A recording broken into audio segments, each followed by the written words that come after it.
বন্ধ করেছে। হ্যাঁ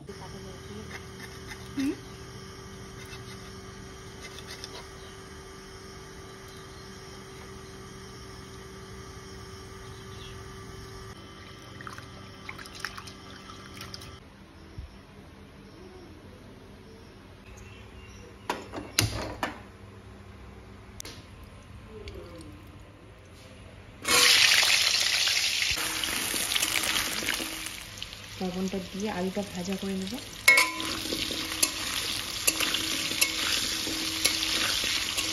দিয়ে দিচ্ছি হলুদ গুঁড়ো,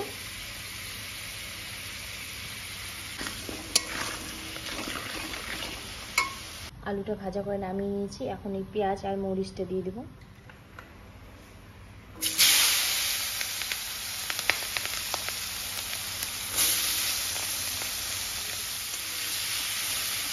পেঁয়াজ মরিচ ভাজা হয়ে গেছে, এখন দিয়ে দিয়েছি মাংসটা।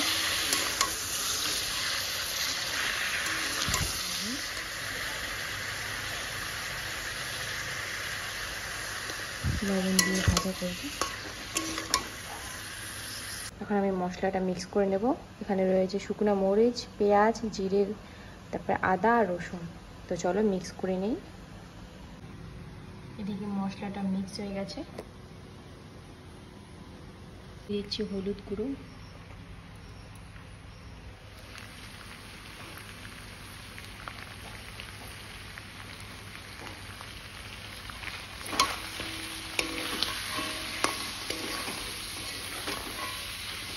হলুদ গুঁড়ো দিয়ে এখন আর একটু ভাজা ভাজা করে নেব। তারপরে দিয়ে দেবো মশলা। সেই মশলাটা আমি দিয়ে দিয়েছি এখানে। দিয়ে এখন একটু ভাজা ভাজা করবো। ভাজা ভাজা করে কষানো জলটা দিয়ে দেবো।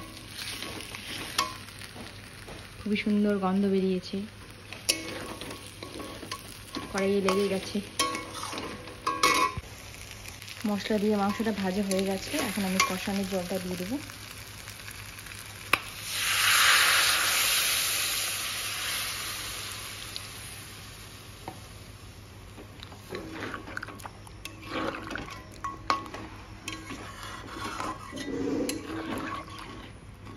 এখন আমি এই আলুগুলো দিয়ে দেবো এই কষানোর জলেই, তাড়াতাড়ি যাতে খুব সুন্দরভাবে এই আলুটা সেদ্ধ হয়।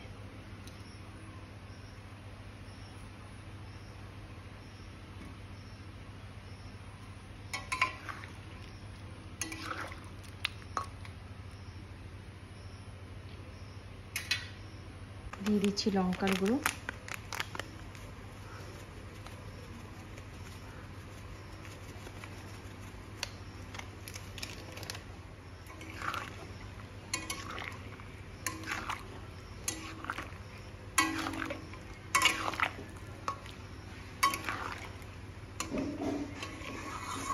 আমি দিয়ে দিচ্ছি, ঢাকা দিয়ে দিচ্ছি।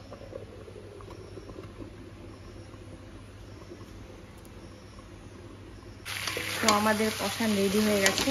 এখন আমরা ঝোলের জলটা দিয়ে দেবো। কষানটা ভাজা হয়ে গেছে। এখানে কুমড়ো ভাজা হচ্ছে।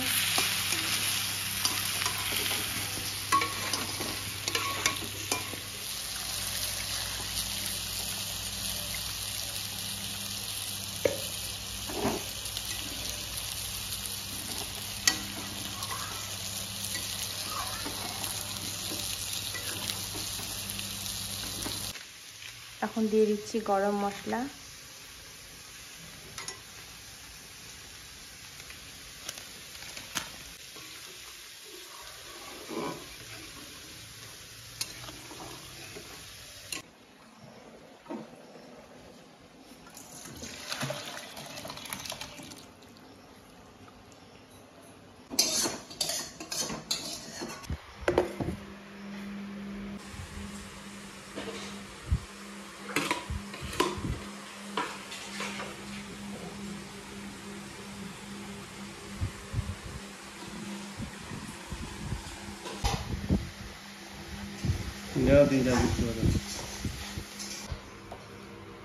কেমন হয়েছে পাঁঠার মাংস?